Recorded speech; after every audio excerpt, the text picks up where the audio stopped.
presented by Applebee's. The lights shine so bright here in Kansas City as Arrowhead will be at full tilt in prime time.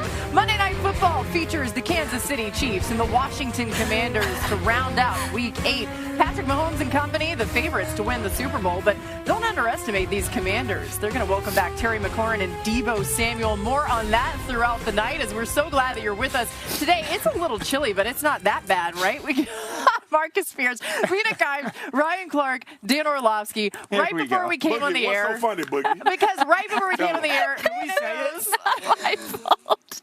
Mina was asking us about toilet recommendations. I'm just going to leave it at that. No. Do you guys have any fancy toilet recommendations? But don't say it because it might be a surprise for somebody in her life. Also, too, guys, speaking of family, and I know this is a hard transition, I do want to send my condolences, blessings, and prayers to Jennifer and Nick Mango's 4 children. Amen. We have a family here, and not everybody gets this after sports, but we also know that without the support of our spouses and without our children being our wives, it is very difficult for us to accomplish the things that we do. So blessings to them, because at some point they're going to have to deal with Nick not being spoken about on TV anymore. The people are going to go back home to their lives, and they have to live with the memories of their lost loved ones. So to Nick Mango's family and loved ones, Arthur Jones, and also Doug Martin, who we have lost, you know what I'm saying? We are thinking of you. We are praying for you. We understand how difficult it is to lose someone you love. No, that's well said. I mean, grief never goes away. We're thinking of the Mangold family and so many others who have lost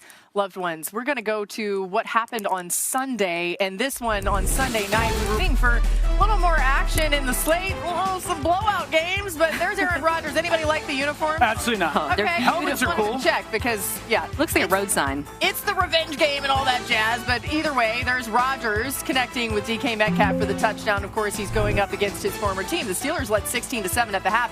Early third quarter, same score. Jordan Love is hit as he throws, but how about Tucker Kraft coming up with a big play? It's an outstanding job by Jordan Love of just hanging in the pocket and getting the ball off. And Tucker Kraft, the weight, tracks the football, and then obviously the strength afterwards, big time.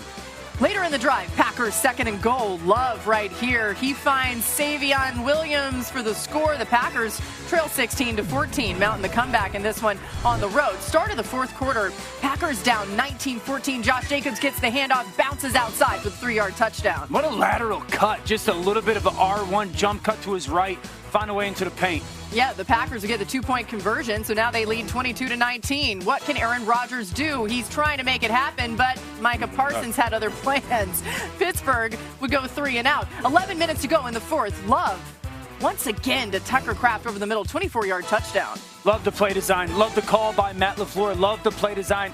That fourth quarter, this offense really got hot for Green Bay. The Steelers down 32-19. Rodgers hitting Kenneth Gainwell, but Edgerrin Cooper forces the fumble. Green Bay recovers. The Packers win 35-25. Aaron Rodgers does not end up getting the revenge or whatever you want to call it against his former team, but in his first career game against the Packers, Rodgers had a solid performance. It was outdueled by Jordan Love. He went 29 for 37, including 20 straight completions at one point with 360 yards and 3 touchdowns. He became the 4th different quarterback in Packers history to complete 75% of passes with 350 yards and 3 touchdowns in a game, and the first since Rodgers did it himself in 2019.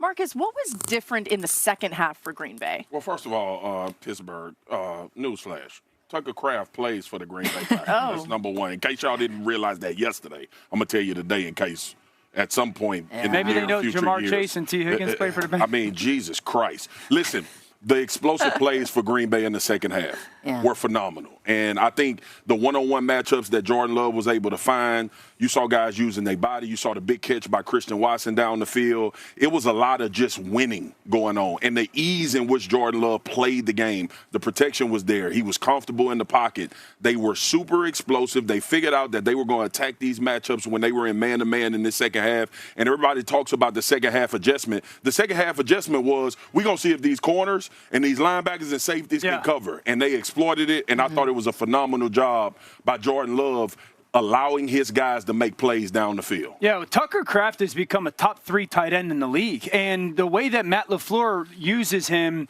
it's very similar to the way that Kyle Shanahan uses George Kittle, or used to use George Kittle early on in San Francisco.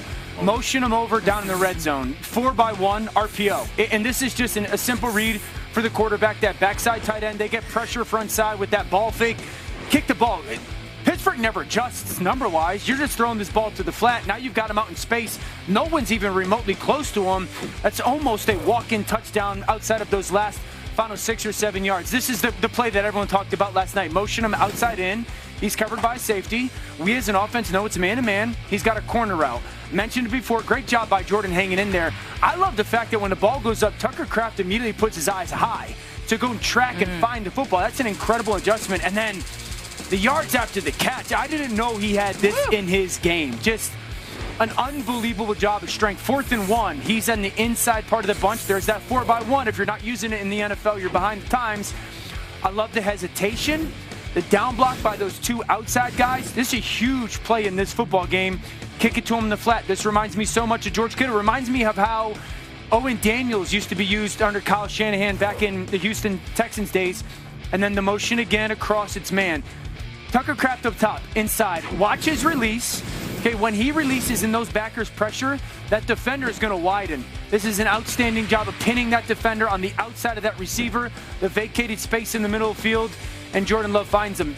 The utilization of Tucker Kraft has gone and surged ahead, and he's become one of the best tight ends in football. MK, I thought we was finna watch the whole damn game. How many plays did you see? Hey, well, y'all two would like that. There's a lot of investors over You're there. talking about time? How many plays did you You're see? talking about time? We just watched, we watched Tucker Kraft highlight Hey, film. but by the way, that shows you just He how good had, he had a was in the lot of game. highlights, to be fair. He had a lot of highlights in this game. Go ahead, RC. I don't want to talk. I don't want to talk about the Pittsburgh Steelers. Well, I know, but Like, when you have did to. The defense is going to make you. when did the Pittsburgh Steelers defense become the patsy or the fish? When did teams start circling their schedule and being like, hey, man, we may be struggling against this defense and this defense, but look, this week we got the Pittsburgh Steelers. This game was about closing, and Marcus talked about all the time the Green Bay Packers won. Well, the Pittsburgh Steelers were losing all the one-on-one matchups, all the bust in coverage. And Terrell Austin is in this position where even though you have one of the highest paid players in the league, and TJ Watt and a future Hall of Famer, they aren't creating pressure without adding people to the rush. And so now you're putting the back end at a disadvantage. And think about saying this 3-4 years ago. A defense with T.J. Watt, Cam Hayward, Jalen Ramsey, Darius Slade, Joey Porter Jr. gave up 20 straight completions. Yeah. There has been no answer for the Pittsburgh Steelers in the last 2 weeks against the run game, and then we watched Emmanuel Wilson be able to salt this game away in the 4-minute drill. Yeah, and Jordan Love ripped up the blitz with ease. It feels a little crazy to say this after the Packers put up 35, but I still feel like it could have been better. I mean, if we were talking about this game after the first half, we're having an entirely different conversation. And I think all I want to say about Jordan Love was magnificent. I think Matt LaFleur, who's an amazing play caller, does need to ease up a little bit on the governor. I mean, right now on early downs, Jordan Love is 29th in average depth of target. In this game, on 1st and 2nd down, he had an average depth of target of 3.5 yards. And to me, some of that is LaFleur having a little bit of concern about the offensive line from earlier in the season, maybe a little bit too much faith, candidly, in the run game. Jordan Love to that intermediate part of the field, that's where this offense should live. And they have great yards after the catch players. Watson coming back will help that too. I think it will, and it clearly made a difference already in this game. He looked fantastic. But I think just moving forward against better defenses, better teams, you can't give them a half the way Green Bay did. Appreciate we're going to hear Professor. we're going to hear from Aaron Rodgers a little bit later on, so you'll hear what he had to say after this one. But let's bring Adam Schefter in here, as he'll be with us throughout the show. Lots of news to get to, Adam, and we begin with just what looked like an awful injury to Cam Scatterby. What is the latest for the Giants running back? Laura, he underwent surgery today for that dislocated ankle. Steelers Nation, buckle up, because things are starting to heat up in Pittsburgh, and this latest move just might be the spark we've all been waiting for. In a season where questions have been swirling about the offense, about depth, about chemistry with Aaron Rodgers, the Steelers have made a bold move. According to multiple reports, the team is expected to sign veteran wide receiver Marquez Valdes-Scantling, a familiar face to Rodgers, a proven deep threat, and a player with real playoff experience. This is no ordinary signing. This could be a statement. Let's rewind for a second.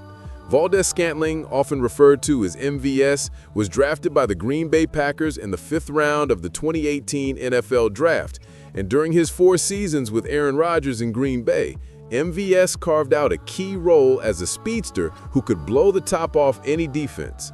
He wasn't just a depth guy, he was a weapon. Over those 4 years, he posted 123 catches, 2,153 yards, and 13 touchdowns, all while playing alongside one of the greatest quarterbacks of this era, who just so happens to be our quarterback now. Fast forward to the present. MVS had brief stints with the Chiefs, Bills, Saints, and most recently the 49ers, where he appeared in 5 games this season before being released from injured reserve earlier this month. But now, fate brings him back into Rodgers' orbit, this time in Pittsburgh. And while the numbers may not pop at first glance, this is about more than just stats. This is about chemistry. This is about trust. This is about Rodgers getting one of his guys back in a moment when this offense desperately needs rhythm, explosiveness, and reliability.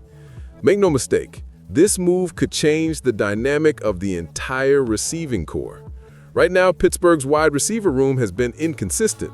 After the George Pickens trade, there's been a glaring need for another playmaker alongside DK Metcalf. Roman Wilson and Calvin Austin III are still developing. Scott Miller and Skoranek bring some versatility, but they haven't proven to be game changers.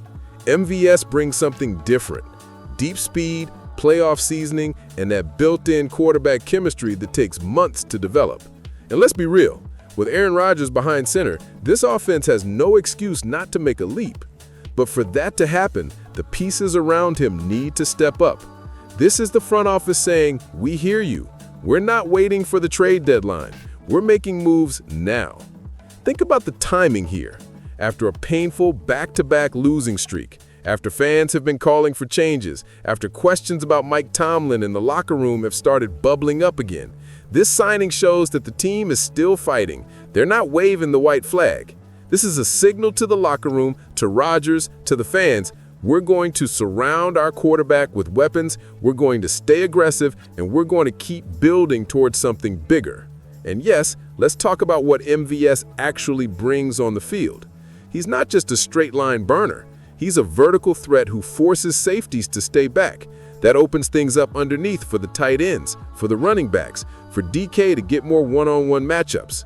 And when defenses cheat toward the line of scrimmage, MVS can take the top off and make them pay. That's something the Steelers have been missing, a true vertical complement to Metcalf. And let's not forget the postseason experience. MVS has played in deep playoff runs, including a Super Bowl. He's been in the big moments, and that kind of poise is just something you can't teach. For a Steelers team that still believes it can push for a playoff berth, having that kind of voice in the receiver room could be invaluable. It's not just about what he does on the field, it's about what he brings to the building, to the practice field, to the film room. This is a low-risk, high-upside move. MVS isn't going to cost you big cap space. He's not coming in to demand WR1 targets, but if he hits, if the Rodgers-MVS connection reignites in Pittsburgh the way it did in Green Bay, then this could be one of the biggest midseason steals of the year. This isn't just plugging a hole. This is potentially finding a spark. So now the ball's in the Steelers' court. Will they keep building around this? Will they stay aggressive? Or will this just be a footnote in a season full of almosts? That's what we'll find out in the weeks ahead. But for now, one thing is clear. Pittsburgh just got faster, deeper, and more dangerous. And I want to hear from you. Is Marquez Valdes-Scantling the right move? Will this push the offense forward, or is it too little too late? Let's talk in the comments. Hit that like if you believe Rodgers and MVS are about to reconnect in a big way. And subscribe to Steelers Nation Wire, because we'll be following every snap, every trade, and every rumor that could shape the future of the black and gold. Don't miss it.